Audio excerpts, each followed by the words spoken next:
in the world, there are just over 8 billion people. 4.5 billion of them use WhatsApp. Right. 1 billion use Facebook. 500 million use Twitter. 1 million people have NFTs. One. What we are doing at Asset Money is I'm actually buying land, physical land in Wyoming, in the US. We are then registering it with the local registry office. We are giving them details of a tokenized version of that land. And that's being entered in the registry. And then we take that token, which is an NFT, and we bring it to a platform where either if someone wants, they can buy the entire NFT. What they've started doing is they've said, hey, here's what I'm going to do. The cost of putting this together is about 10 lakhs, a couple of lakhs up and down for traditional promotions. What I'm going to do is I'm going to now make 500 NFTs, and I'm going to let people who listen to my music come and buy this for a certain price. Once my music goes out, all of the money that I make from it, 50% of it comes to me. The remaining 50% gets split equally among everybody else, depending on how much and how many they own.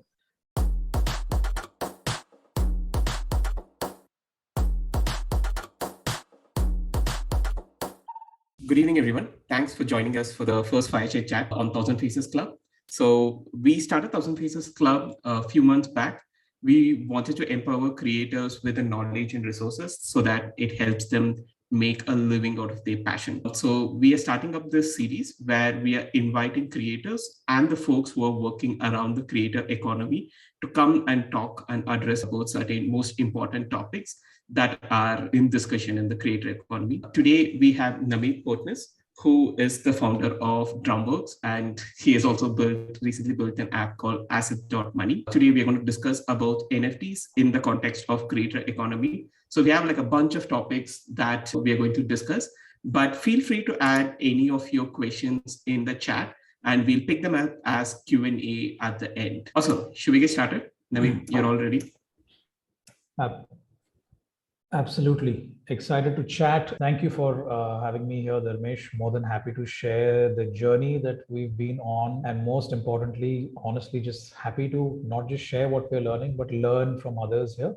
Let me start with that question. In future, do you think we'll be in a world where people might not switch on their camera, but they might switch on their NFT avatar?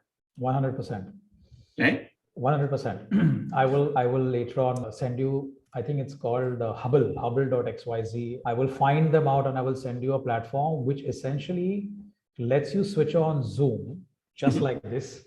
But instead of your face, just like how you have a Snapchat filter, which adds features to some parts of the face, this essentially adds one of the NFT characters that you have to your face. So it's your talking. So for example, I own a cool cat. It's literally like I am that cat and I'm talking. So in a way, I'm still relatable. I am me in a way, gender is, but my face is my, so pretty much be cool cat 2279 and not Nameet and still do that and assume an identity and do that. And it's something that we may not have grown up with, but it's something that's very normal now. I know people who like us are like you and me, we put our names out there. So we're there. And then there are people who are anonymous. And now I see a bunch of identities being built somewhere in the middle where people are pseudonymous. They choose a name for themselves and they build the whole persona for it and they go with it. Right. We've already seen some examples of this in the art world, right? Like Marshmallow or Daft Punk. Even though you know who they are, their personas built on the characters or like the masks that they come up with. Probably one day we'll all have like these different identities. I think that might happen sooner than later because see, the beautiful part is, right, what happened is most of us were brought up in a world where it was very important for us, whether we were doing school or we were doing college or we were going to work. It was very important for us to assume the identity that was given to us by birth. Right. Which meant that whether what your gender was or where you were born or what your surname was or which city you were from or any of those, right? What's happening right now is that there are opportunities where your identity can evolve around who you want to be. And then you pretty much build that out, which means that you've chosen a pseudonym and says that, and you may not be the same gender as your pseudonym. And you can pretty much build an identity around saying that this person loves investments. And in reality, you may not, but this person or this persona does, and build that out. And then on chain, you can have your credentials, which means tomorrow you will be known for what you're good at instead of who you are. And I love that because for folks like us who want to take our identity and not be anonymous and be okay with it because it's flawed, we're okay. But for others who may not want to do that, it also opens out a whole world where you don't have to disclose who you are and you still be known or still have the same opportunities despite being pseudonymous. Absolutely incredible. Right. This reminds me of this Indian movie called Aprachit, where he has like these different identities in different contexts. One where he's taking on the criminals, one where he's being like a lover boy, and one where he's being like the good citizen. And I think we do have these different characters within us, but society forces us to have like this one sort of authentic face. Or no, 100%. I actually know someone who, for the last 4 years, built a very serious, very boring B2B protocol, right, in the crypto space. That means even when I'm talking to that person, when I hear what they're talking about, most of the stuff I have no clue what they're saying. Right? It's that dense, is that protocol layer.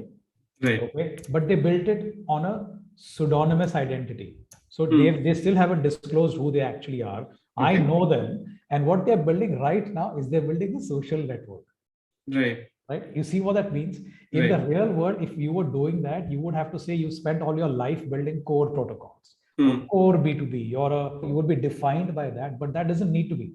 Now they have a new identity, and this identity is somebody who loves social and is understanding what social looks like, is very outgoing, haven't still disclosed themselves, but have built that, and that's possible. And I believe this will at some point of time also extend beyond just the Web3 space. But I think in the Web3 space, because people are okay with looking at someone for what they're good at. Correct. I think it will start here, but it will flow out. So we will have video chats with people where we may not see their face. Some folks I was speaking to, they run very large companies in the video chat space. And they're telling me, but what's the point? Either I don't want you to see me, or I want you to see me. Why will you switch on video but still hide your face? That makes no sense. Right? And I was telling them, I get it, but this video app currently has 1.2 million daily active users. It may not work for me. There are a whole set of opportunities, so why not? Amazing. I want to dive deep into it, but I think we got a little carried away by the conversation. Oh, yes, absolutely. Why don't you introduce yourselves for the folks who are seeing you for the first time? Sure, absolutely. I'm Nameet. I have spent all of my life doing a bunch of things. I would like to believe that in a way, I didn't see them through, but I think a cumulative experience of all of that has got me to where I am. Early 2000s, I've essentially graduated and was very serious about being a journalist. I studied for 3 years to be a journalist. I passed out as a journalist and worked for a whole decade as one. Very interesting times, because at least in India, we were going through that transformation of saying, is digital going to work? And if we move our magazines online, will people pay for it? What does that look like? I think even today, people don't have an answer for that, but was a part of that very long ago. Went on to set up a restaurant, start an events company, sold all of that because I realized I was going gray and I didn't want to do that. Sold everything, moved to another country, lived there for 2 years, came back, started a first tech company, had a lot of fun doing that. We built a social commerce platform, which essentially helped you set up full-fledged social commerce experiences within Facebook. Only difference was I did it back in 2010, slightly early by a decade. So worked really well, had a bunch of Indian large brands, everybody from Godrej to Reliance using it, until one fine day we had Facebook say, hey, this looks awesome. We're going to do this ourselves. So API access might be a problem. Learned the hard way of building on somebody else's platform, but it was a good run. Moved to building mobile interfaces back in 2013 for e-commerce brands. So spend a lot of time understanding how customers think, how businesses think, and how they can essentially connect with each other in a way that it's symbiotic. Sold that company in 2017, spent the last 3 years at PayU, scaling a bunch of customer and merchant acquisition for them, setting up a bunch of things. And then 2020, December, said, this is it. I need to take a break and find out what I want to do. The idea was to take a break for a year and do 3 things.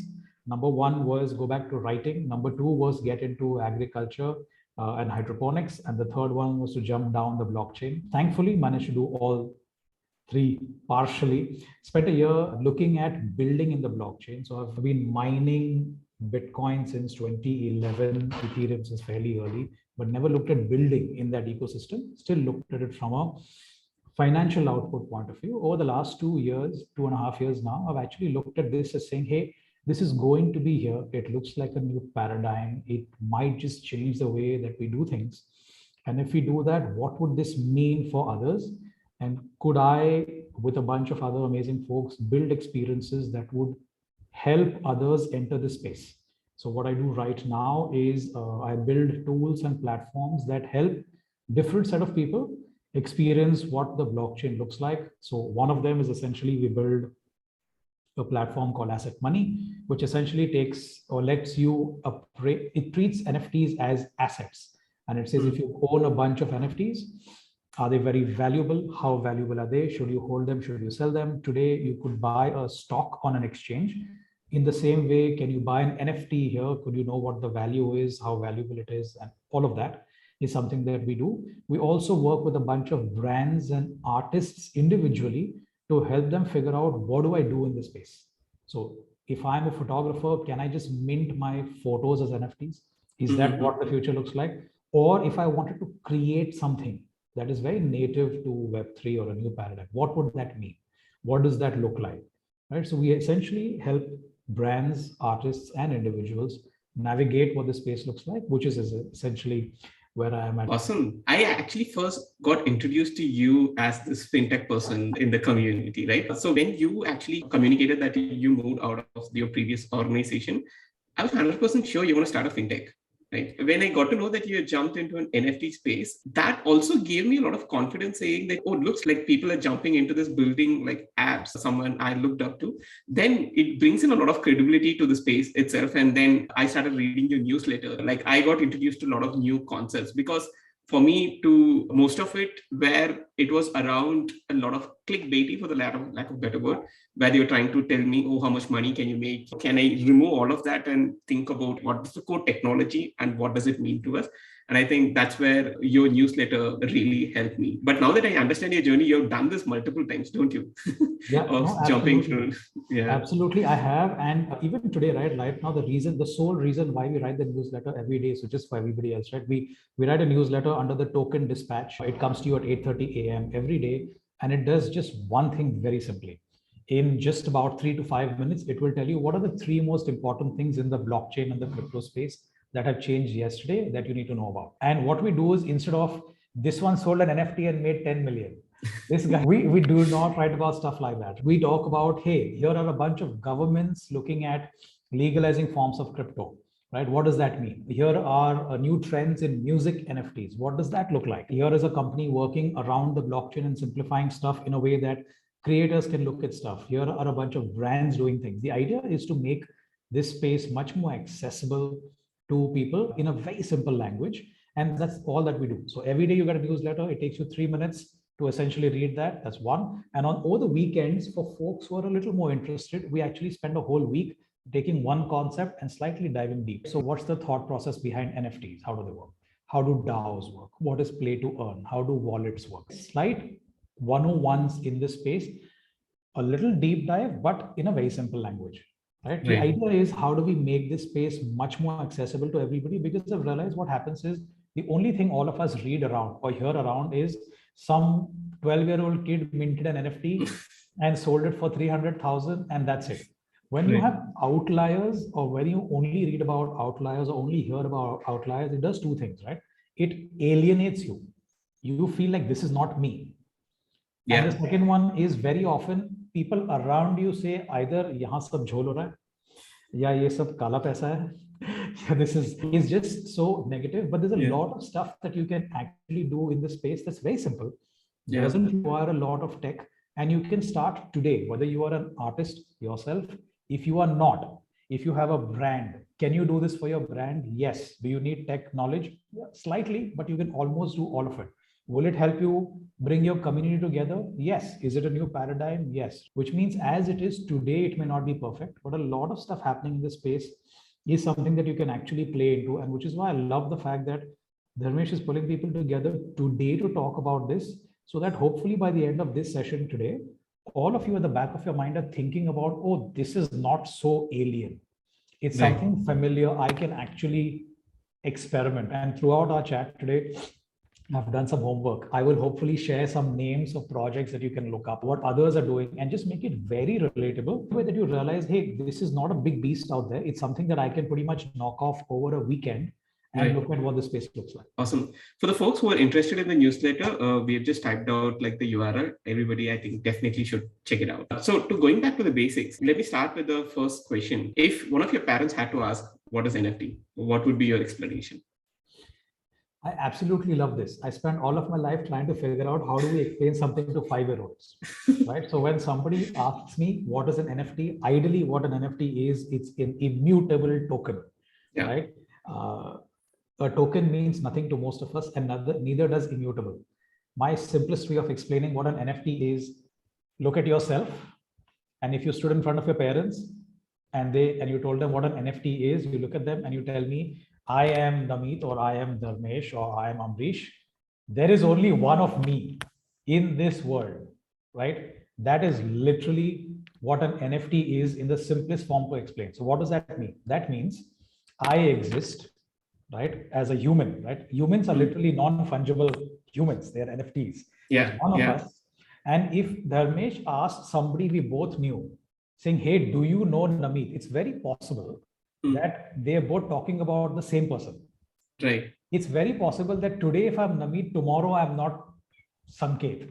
I may still be Nameet, right? It's literally what an NFT is, right? It's one, by immutable, it means largely you can't change it, but it's essentially a token that exists in a point of time.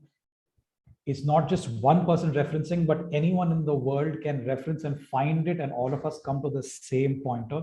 It exists right there. It can't be changed to a large extent, and it exists. What that means is a bunch of use cases in the world today, could they exist without the invention of an NFT? Yes, they could have. Have they existed for the last 10 years? Yes, they have. But could NFTs make them better? Maybe. Can you give us an example? Sure. The simplest way to think about this is I'm assuming most of us like music. It's a very broad assumption, but I'm assuming most of us like music. I attended a Bryan Adams concert that also tells you how old I am, but I attended a Bryan Adams concert in 2004. Right? It was great. I bought that ticket. I planned for 6 months. I got to watch it. It was life-changing. Right? I still remember standing there and doing that. Now, the ticket that I bought, I'm slightly crazy, so I still have it framed. It's at home. It's the same thing with me watching a football match between Barcelona and Real Madrid at the stadium. It's framed, right? Now think about it this way. You went to watch that, you experienced it. The purpose of that ticket is solved. Imagine if that ticket was also a digital token. What that did was, while the experience expired right then, the token existed with you for literally the rest of your life, and maybe it may outlive you. What that means is you experience something there, but a collectible out of that stays with you. It's great for Bryan Adams because now there are maybe 5,000 people around the world who have a small token in their wallets that says they were there at that date, experiencing it. Maybe a small clip of Bryan Adams playing something, right? So as a collectible, it exists.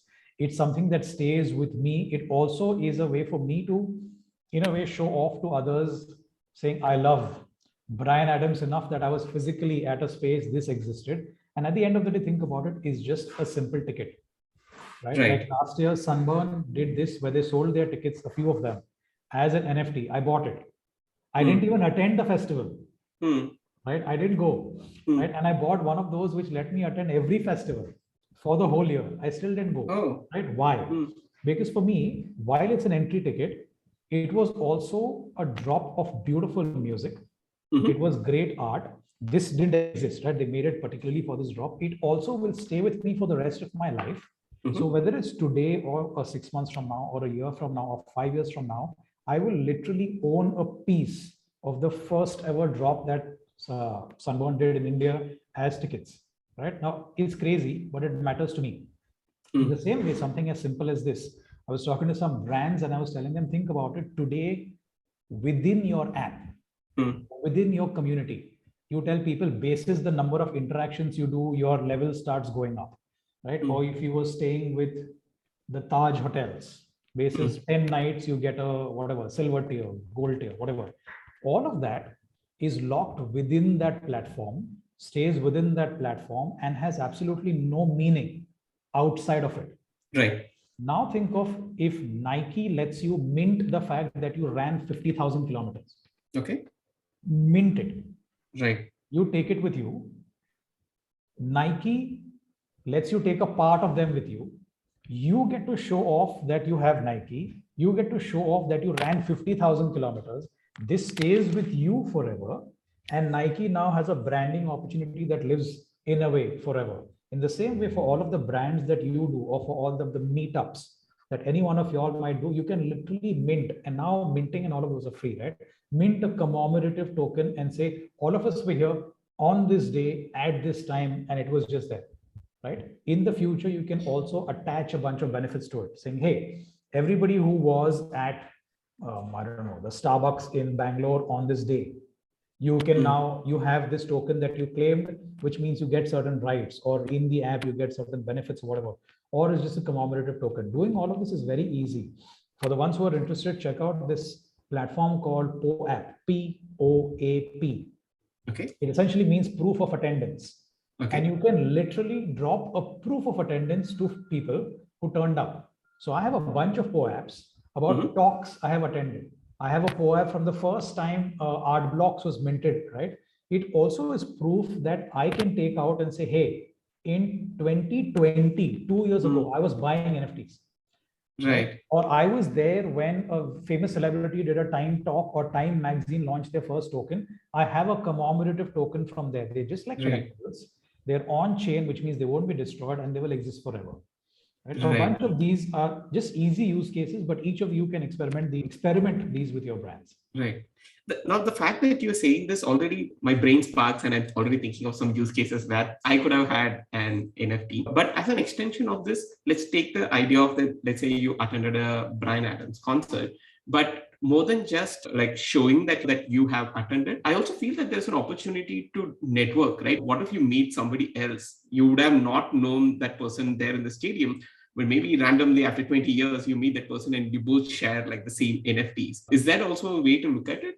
It is. So social layers on top of wallets are being built. It is still very early because the data is still very scarce, right?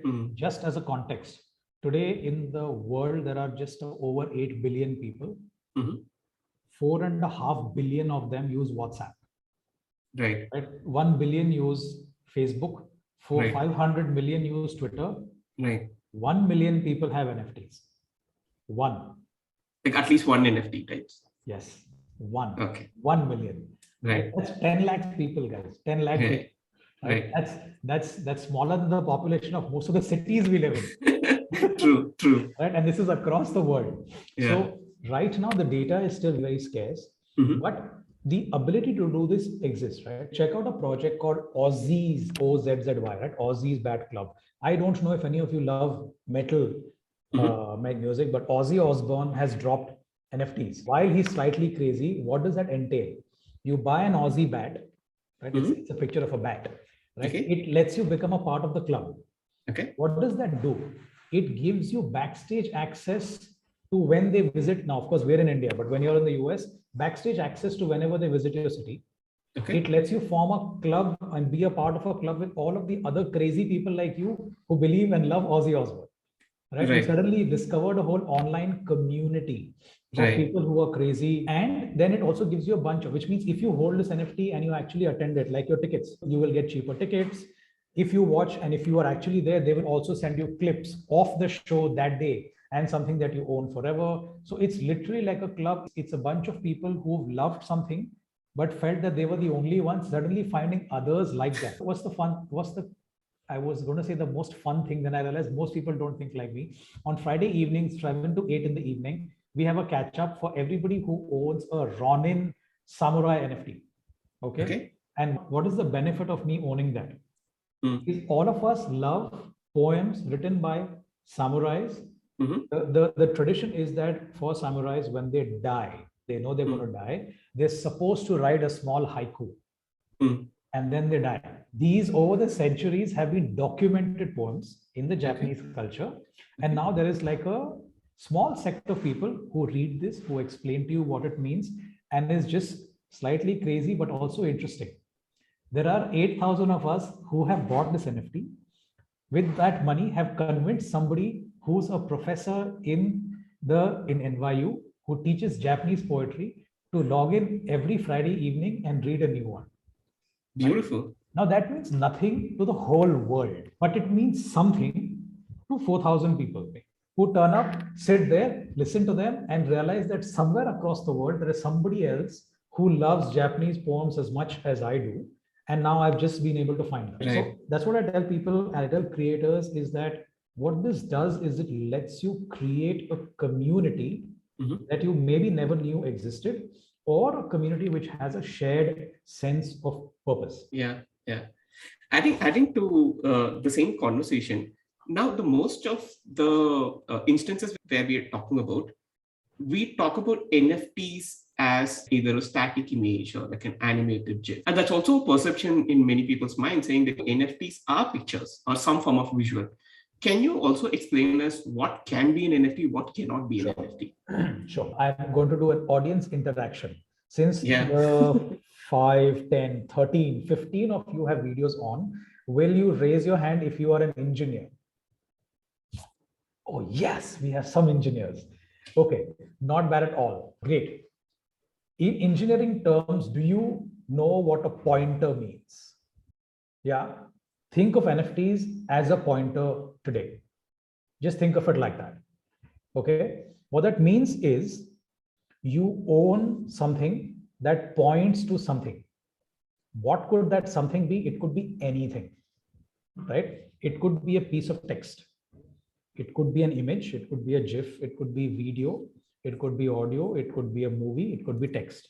It could also be an unlockable experience, which means check out Fly Fish Club, right? Essentially, a bunch of people have bought NFTs, which let them physically go and eat at the Fly Fish Club. If you don't have the NFT, you can't go eat there. If you have the NFT, you can go eat there. They currently have one restaurant, they're opening 6 others, which means owning that NFT doesn't mean anything for the image. It means it's an entry pass. You could also own an image. You could also own a video, right? Like right now, there are folks who have written full-fledged blogs and printed them as NFTs. There are people who are making movies, right? Like I used to own an NFT called Stoner Cats. Stoner Cats was a project by Mia Kunis, Ashton Kutcher, and a bunch of people from Hollywood who said, here's what we're going to do. We're not going to do the studio model. We're going to append that. We're going to let people buy NFTs. And if you own a stoner cat, we will make an animation of a cat who's always stoned. Of course, this was called Stoner Cats. But you could watch the animations, and they were 5-minute cartoons, but you could watch it only if you own the NFT. And they were hilarious, right? They were. Which means while it's still very early, think of NFTs as pointers, which means literally anything that it can point to can be unlocked using an NFT. And the beautiful part is, could this happen before NFTs? Yes, of course. It could have. Like I'll give you an example. For asset money, what we're doing is, think about it this way. Most people in the world today still think NFTs are slightly weird. It's a picture of a cat. Why will I spend $100,000 on it? What we are doing at Asset Money is I am actually buying land, physical land in Wyoming, right, in the US. We are then registering it with the local registry office. Okay. We are giving them details of a tokenized version of that land.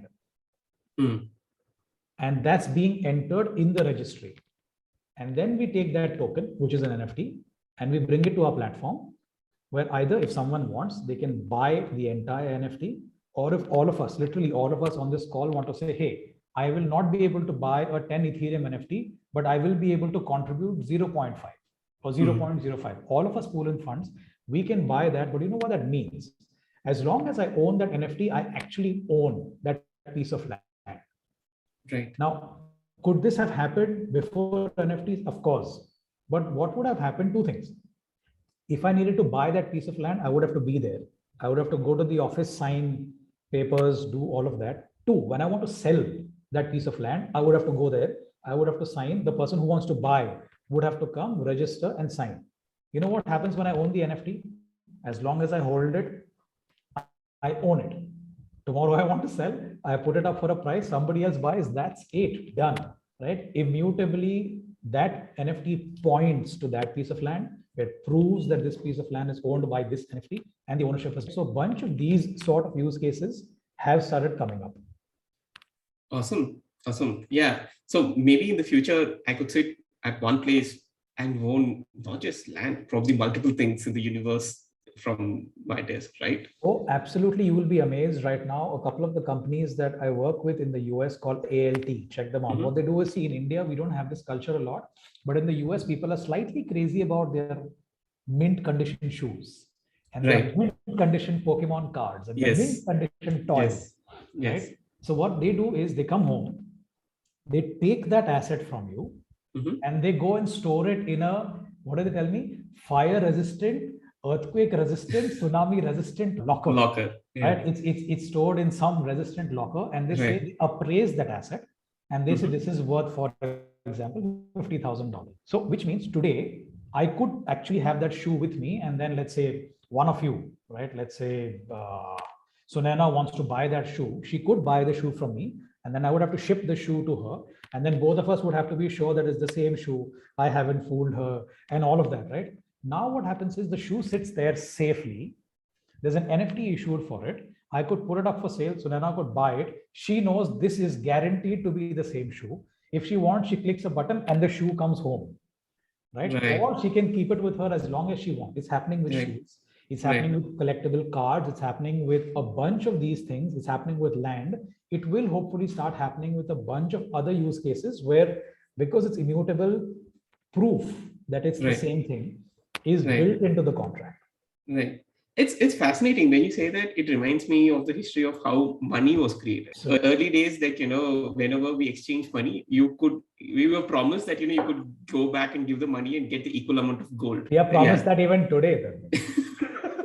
You can walk into the bank and say, I want, a reserve bank and say, I want the equivalent of gold for this. It's just not coming. But that's how bearer notes work. Yeah. Correct. This is a very, a similar version of it. Could we say that? It is. It could be. But the thing is, think about it this way. Money is valuable because someone says that I will take the guarantee for it. Right. So why? So for example, if you jump into your wallet and you pull out a 500 rupee note, why do I believe that piece of paper is worth 500 and the other one is worth 2000? It's not just because of the colors. Is because somebody said this is 500, this is 2000. And if you bring it to each other, it will hold the same value. And if that doesn't work, bring it to me and I will make sure it holds that value. In the blockchain space, that somebody doesn't exist. That somebody is the blockchain itself. Right. So the one who is promising the value of that asset isn't, or the value of that token isn't a government. It is actually the contract which says, hey, this is how it works. And I will, let's say I'm going to sell this for $100. And when it gets sold for 100, 4 of us have to get the proceeds from this. You will get 10%, you will get 20, you will get 30, you will get 40.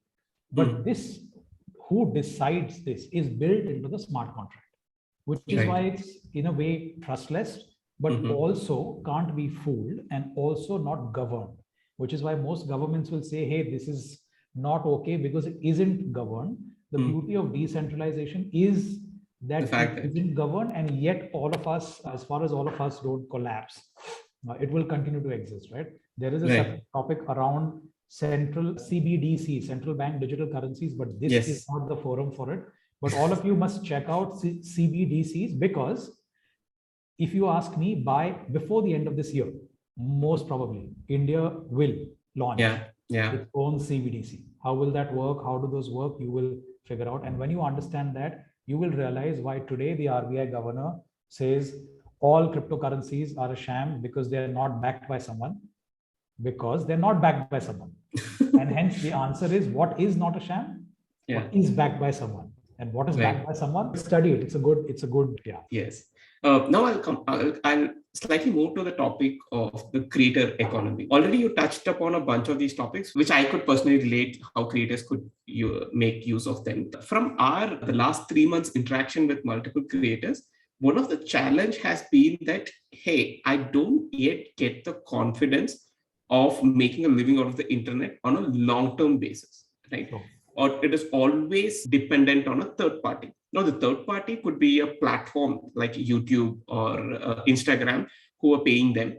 and or it could be businesses where they are either sort of push them to sell some sort of a product, right? Now, for example, the top 1% of the creators get the best out of the deals, right? They could sell products that they really love, and they could say no to some of the products which they are not able to relate with. But if you look at like the mid tier and the bottom tier, it's purely because of not just number, because of the audience that they reach. For example, a lot of the regional creators, they could have 1 million followers, and yet the kind of products that they promote are borderline sort of scams. They could be doing like a lot of predatory loan apps, and because they don't have any other means of earning money. How can NFTs help them? Or do you think NFTs can help them? Think about it this way, right? Think about NFTs as another medium. They may not be the solution or the answer today, but they could definitely be another medium that you use to unlock, right? At this point of time, for example, if you are a creator and you're looking at saying, hey, what does this look like? Or how can I use something like this?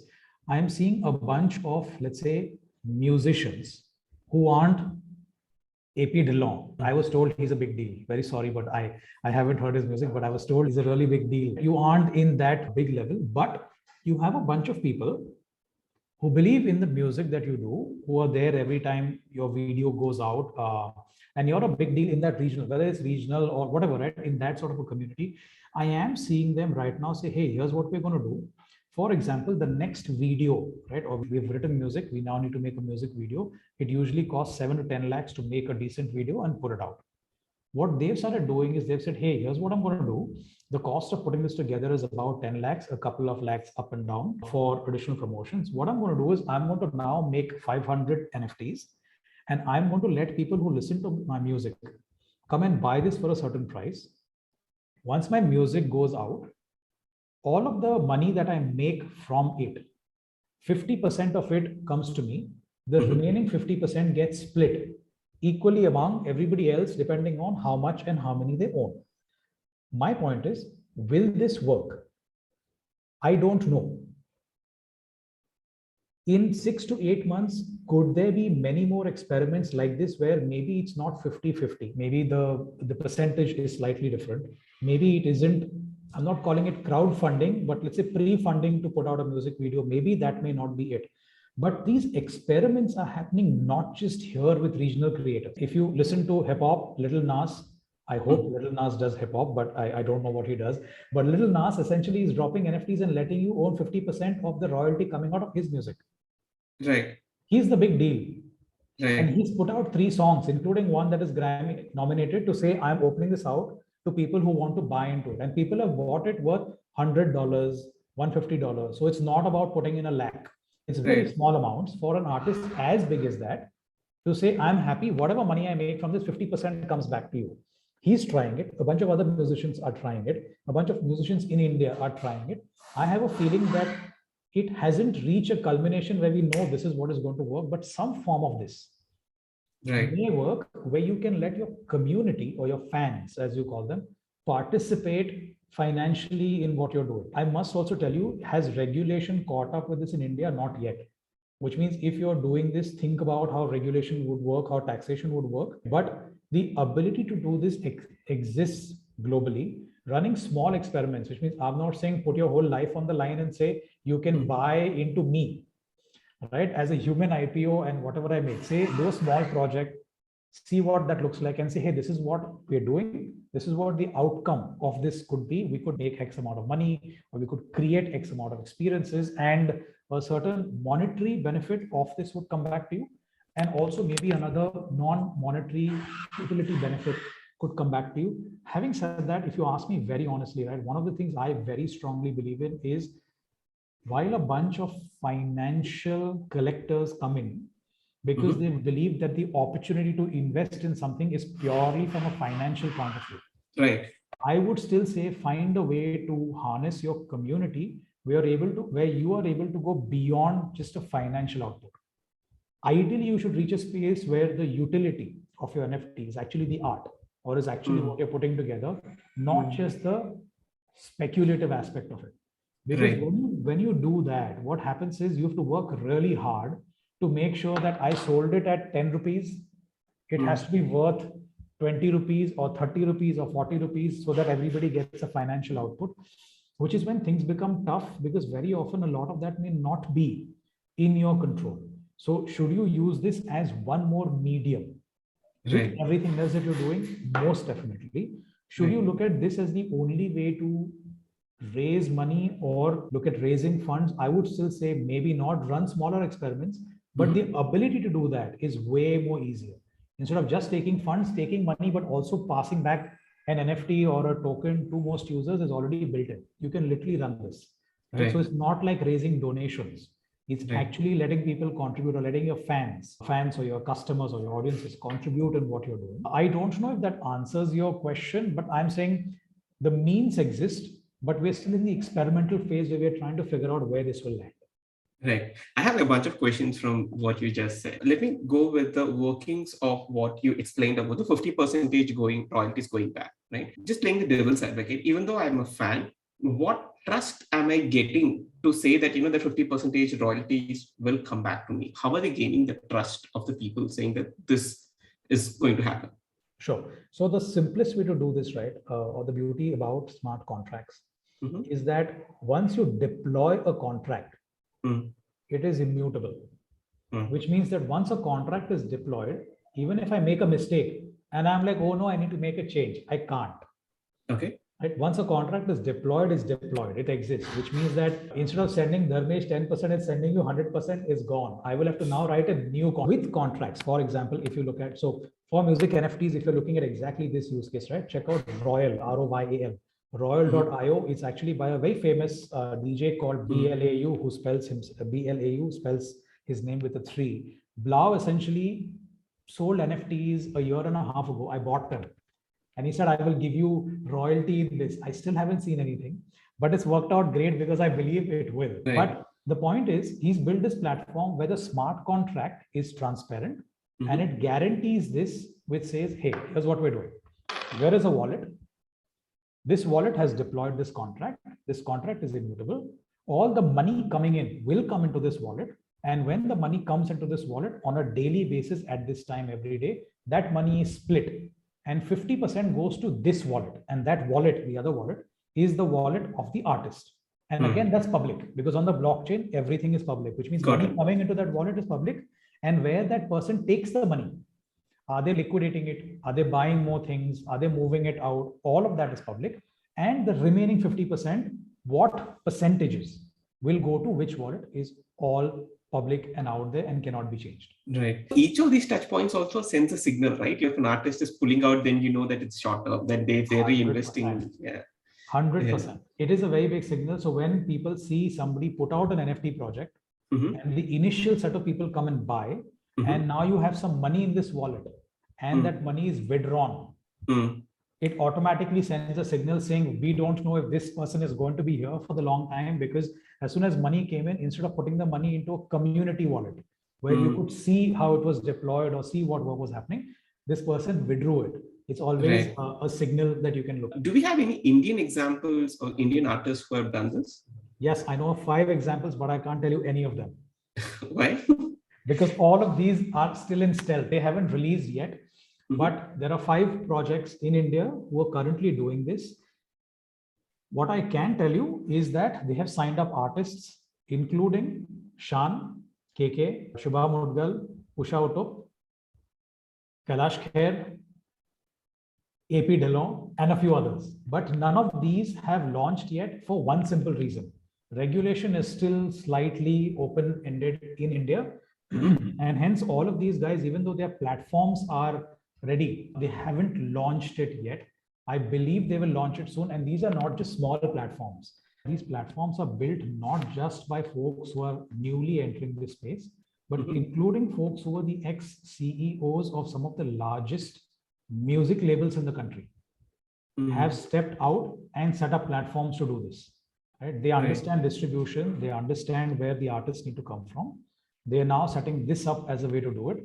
Unfortunately, none of them are public yet, so I can't tell you which ones.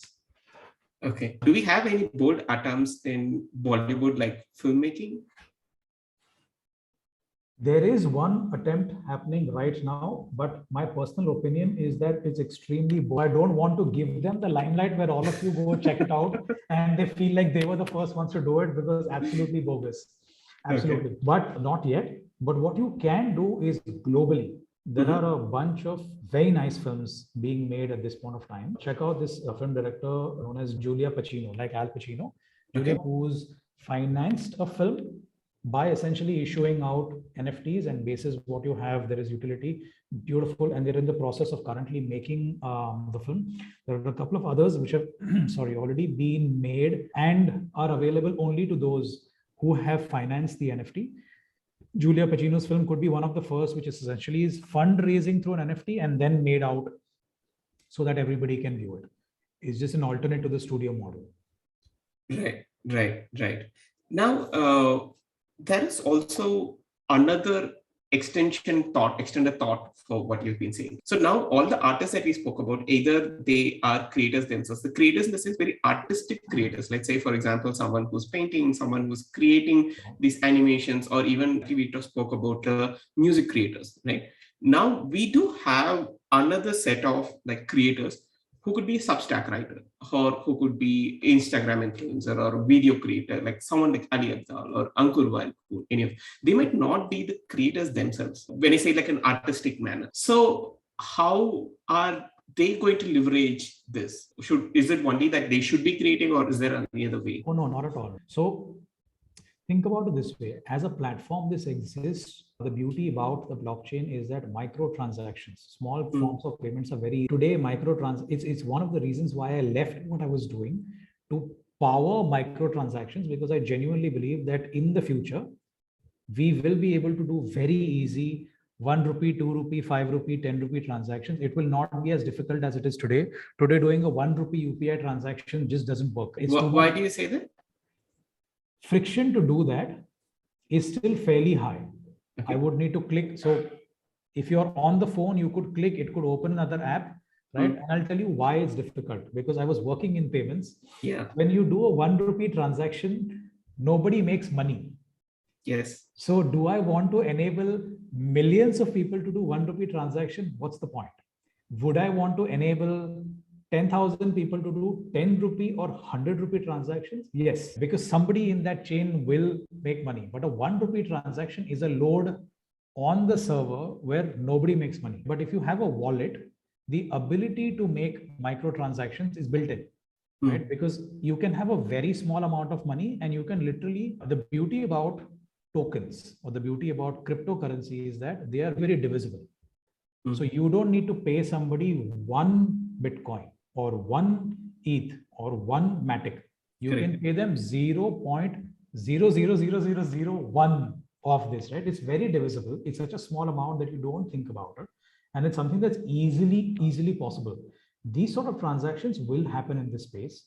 Right now, the best writers in this space that I know are publishing their content. So while Substack will catch up, right? 2 platforms that you should check out. One is called Mirror, MIRROR, mirror.xyz.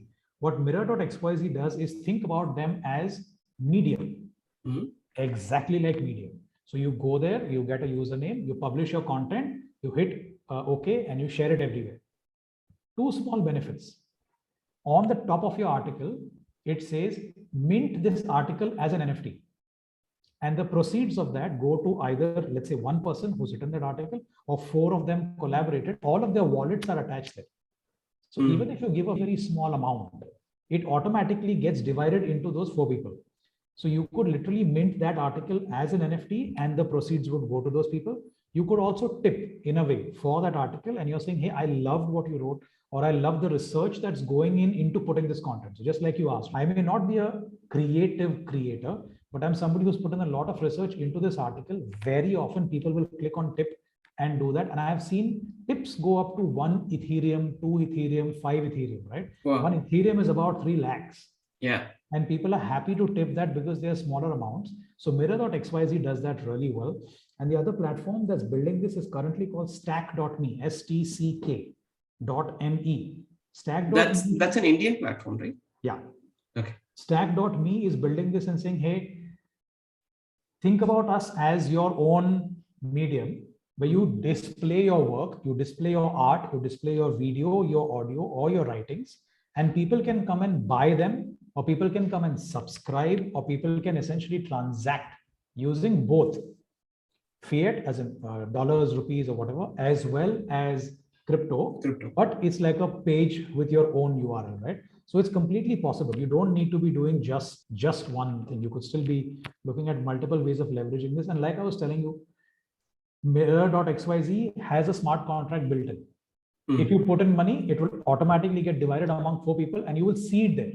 This person got this, person got this, this person got this, this person got this. Right. It's quite beautiful. So there are 2 common FAQs that whenever I interact with folks have. So let's take an example of Mirror. Like I write an article. Okay. So let's say I put it out in Mirror and there's a URL. When you say that somebody is minting, now one of the common questions that I get is, do I not have the ownership of the article anymore? That's one thing. Second thing is, now if I have, can that be multiple copies? Should I do multiple copies and mint it so that I retain one and the rest of them retains others? Like, how would you address these questions? Okay, think about it this way, right? By design, technically you want to say that every NFT is unique, right? And by design, you would want to have one of one, which means there is no addition. This is the only copy, which also makes it incredibly more valuable, which makes it, if you are pricing it, it would make it incredibly more expensive. And only one person could own it. And hence you look at something known as additions, say this is one of whatever, one of 10 or one of 200. So I know a bunch of artists or a bunch of creators who say, just give me 1 second. Yeah, sure. Yeah, I know a bunch of creators who say, here's what I'm going to do. I was going to mint a photo and I was going to sell it for 20 Ethereum. What I'm instead going to do is I'm going to sell 200 copies of this at 0.2 Ethereum. Got it. So think about what you want to do. Do you want to put out an article there and want many people to own it? Or do you want to put out an article there and say it's so rare because there's just one that you want somebody to pay a lot of money, right? Now, what usually happens is, think about what your end goal is. If you are looking at building a community, if you're looking at building a space for people with a shared purpose, ideally what you want is you want many people to be able to own that, right? Which is when they have that sense of shared purpose. Now, if they do that, then minting a one of one might be tough, which is why if you see the NFTs that are minted today, which are larger collections. So when you look at Bored Apes or Cool Cats, all of those JPEGs that you see, they don't mint 5 or 10, they mint 10,000. But each of them is unique, right? Each of them is unique, right? But there are 10,000 of them. So at best, you would have 5 to 8,000 people owning 1 to 2 each, but you would have a good congregation of people who would then speculate on it, discuss about it, do partnerships, take it places, and do all of that. If you minted just one, right, it would take, you can totally do that. It's absolutely acceptable. You can look at a bunch of artists, incredible work, but only one of ones. They don't have additions, they don't do those, like ACK, a bunch of these guys do Hacketao, only one of one. But their collectors are usually people who will pay 50 Ethereum, 60 Ethereum to buy one piece of art. It's a very different audience. But if you're building a community, because most of your creators, ideally on this side, having more people participate makes more sense. Awesome. Does that make sense? Yes, it does. Right. I feel like I could keep talking, but given the limitation of time, I'm going to go ahead, and we have a bunch of questions which are already coming in. Also, folks, if you have any questions for Nameet regarding NFTs and creator economy, feel free to put it out in chat. Rajesh will help us pull that question out. So I'm going to ask like the Romit's question that he posted on Twitter. I understand only half of the question, by the way. So let me actually patiently read it so that you can explain us what the question is and then probably help us answer. Right. So Romit asked, in a world with fragmented pools of capital, how does an average creator with NFT solve the liquidity problem? There's an extension of the question. It put it in another way. How does this asset class remain democratic versus liquidity and outcomes skewing to the largest? Done. I will answer this If somebody can explain the question to me.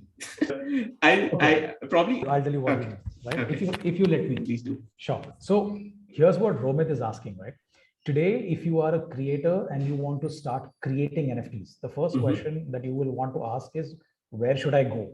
Yeah. When I want to create these, where should I create? I could tell you, hey, just go to OpenSea, because think of OpenSea as the eBay, right? Or the Amazon. It's literally a sea.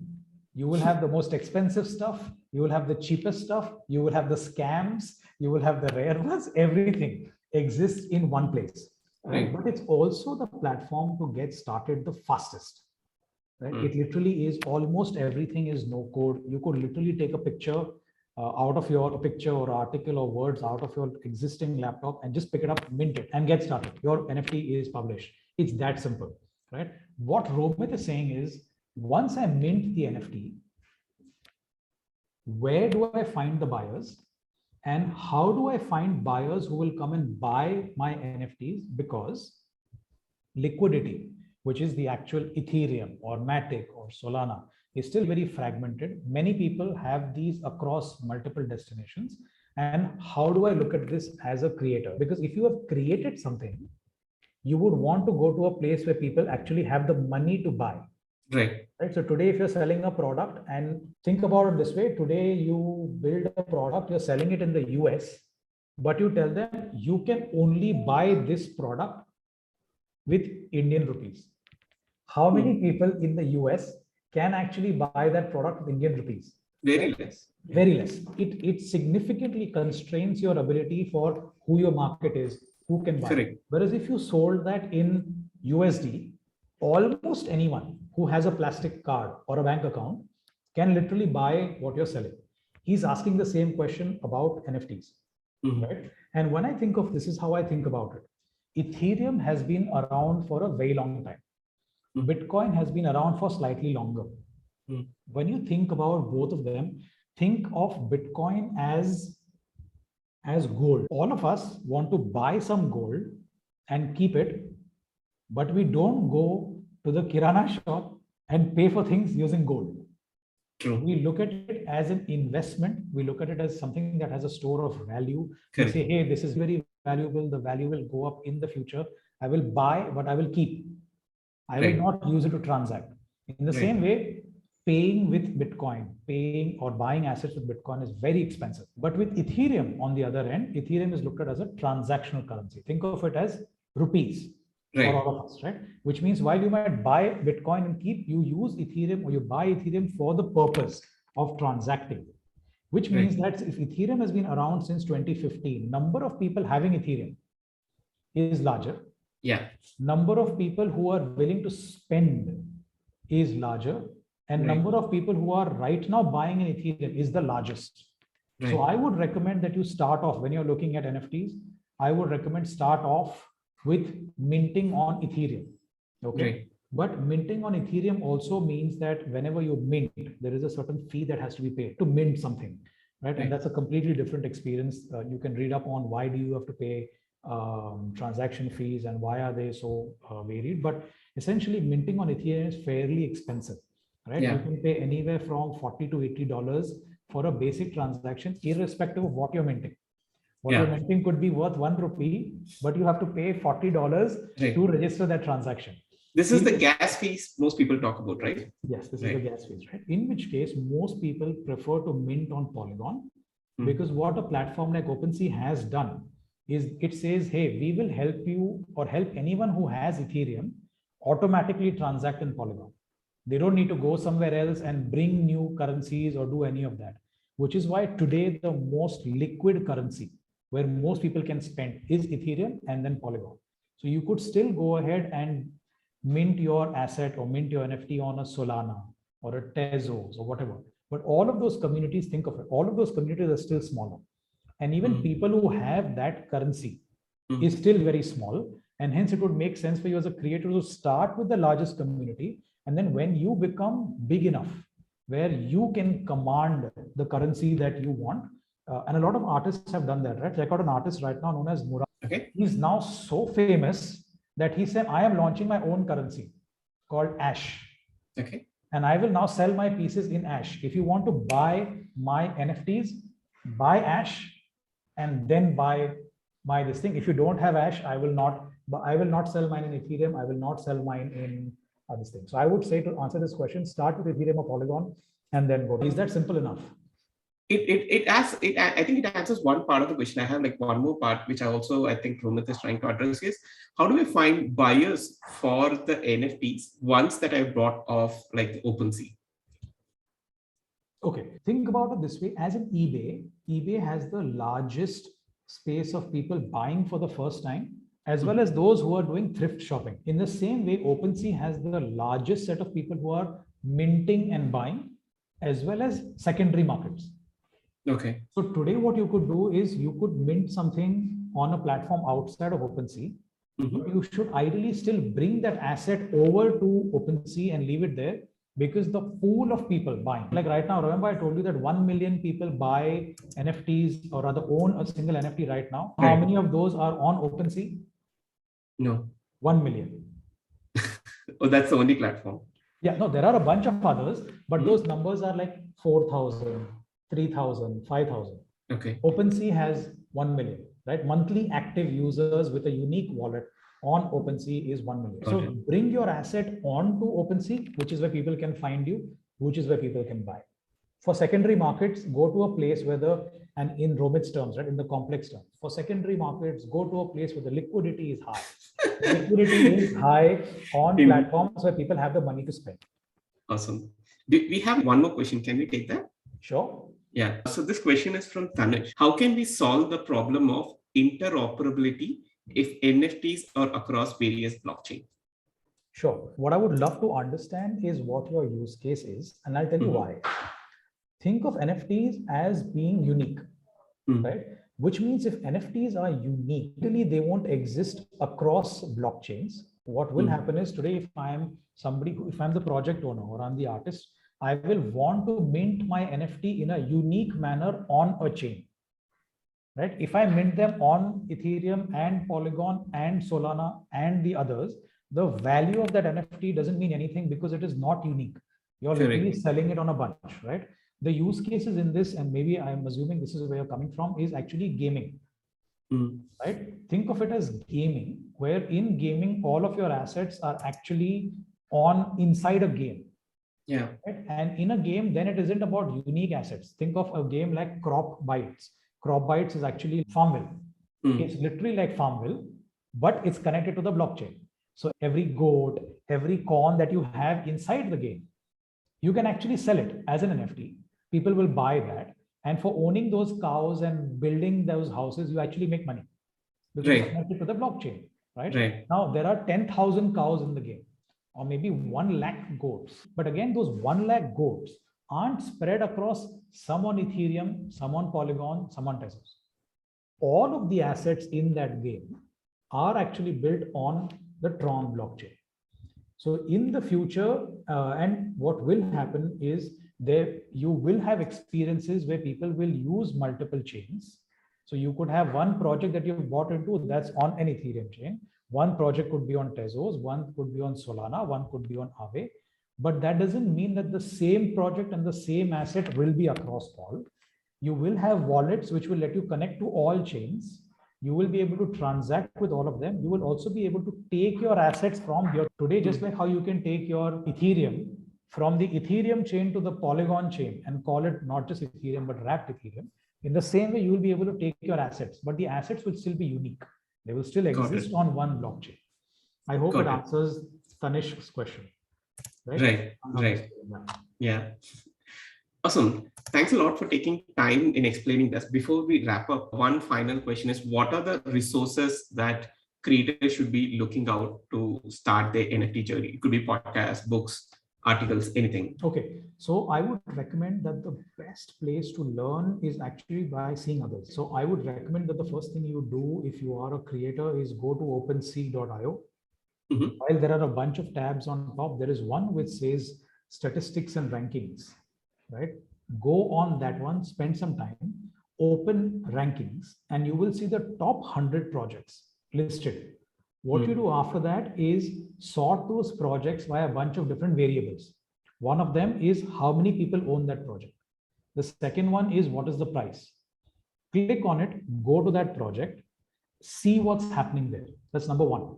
Number two, when you find that project, and the reason I'm saying OpenSea is because the chances of it being fake or spam or you getting scammed are lowest, right? On OpenSea. So go there, go on a project page. When you go on the project page, what you will ideally see is a link to their Twitter, a link to their website, and a link to their Discord. Right? If you're very serious about learning what's happening, I would recommend join Discord. Right? Because what that does is Discord is a community of people who are talking only about that project. When you go in, you will be able to learn how are people thinking about this? What else are they planning on doing? What sort of partnerships have they done? Have the project creators added utility? Because you own this NFT, you get XYZ. So many ideas, so much learning within that community on that Discord, because you get to learn what's happening there from a real. So you could always go and read up on this and you could go and do all of that, but learning from a project that's actually out there and doing that will teach you both how simple it can be and yet how difficult it can be to do these things, so that when you start your journey, you aren't in for a surprise. How you can build a community, how you can bring. So that's one, which is look at OpenSea, look at all of the projects ranking there and do that. Second one is join a few key Discords where you get to learn. The third one is, of course, you can read a bunch of, I can't think of any off the top of my head. If you're looking at NFTs, I would highly recommend read the Token Dispatch, because every day we make it a point to talk about at least one thing connected to NFTs. That could be a great place to start learning. Besides that, of course, there are a bunch of smaller Telegram groups that do that, but I would still recommend that if you haven't done this, start off with these, get a hang of it. Once you're into Discords, you'll also figure out the vibe. You'll get to access a bunch of resources and then you ideally go from there. I think there was a lot of resource names that you have been dropping from the beginning of this video. So one of the things that we're going to do is we're going to collect all the resources and we're going to write them as Twitter threads, so that even after this event, probably if any of you want to understand, click the links, you can follow us on TF_DAO on Twitter and you'll be able to receive those links. With Nameet, with that, we come to the end of this session. Can you also tell the folks where can they find you? Where should they follow you? Absolutely. You can follow me as my name, which is NAMEET. I'm Nameet on Twitter. It's the best place to catch me. Any questions, feel free to go ahead and do that. And you should definitely, while you should check out the Token Dispatch to learn, you should definitely check out asset.money if you started your journey. And maybe in the next couple of weeks, we might actually launch something where if you haven't started your journey, you could actually come and figure out what to buy and which projects are working and literally click and go ahead and buy those and things like that. So check out asset.money and the Token Dispatch. Great. I think after this, probably I'm going to go ahead and check out more of the NFTs, and probably in the next few weeks, maybe I'll also start my NFT journey. Yeah. Awesome. This video will also be edited and published with introductions on YouTube. You can expect that sometime next week. Right? Thank you. Thanks a lot, folks, for joining us in this session, and hopefully we'll see you next week. Bye-bye. Thank you.